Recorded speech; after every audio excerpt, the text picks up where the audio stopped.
Diploma প্রকৌশলীদের মর্যাদা রক্ষায় এবং ৩ দফার অযৌক্তিক দাবির প্রতিবাদে নাটোরে বিক্ষোভ মিছিল ও সমাবেশ করেছে টেক্সটাইল ইনস্টিটিউট নাটোরের শিক্ষার্থীরা। আজ বৃহস্পতিবার দুপুরে শহরতলি টেক্সটাইল ইনস্টিটিউট প্রাঙ্গণে এই কর্মসূচি পালন করা হয়। ডিপ্লোমা প্রকৌশলীদের এই দাবিতে একাত্মতা প্রকাশ করেন নাটোরের অন্যান্য বেসরকারি প্রতিষ্ঠানের শিক্ষার্থীরাও।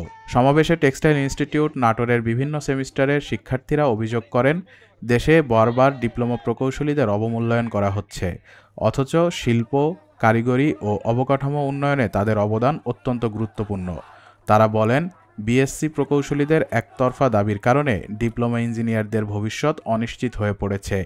অবিলম্বে সমস্যার সমাধান না হলে আরও কঠোর আন্দোলনের হুঁশিয়ারি দেন শিক্ষার্থীরা। আরে ভাই, 10ম গেট তো আমাদের জন্যই রয়েছে, আপনাদের জন্য আছে 9ম গেট। আপনারা নিজেদের পরিচয় দিয়ে পরীক্ষা অংশগ্রহণ করে আপনাদের বহির্বিশ্বের দেশগুলোতে কারিগরি শিক্ষাকে প্রাধান্য দেওয়া হয়। চাই না যেসব দেশগুলা আমাদের উন্নত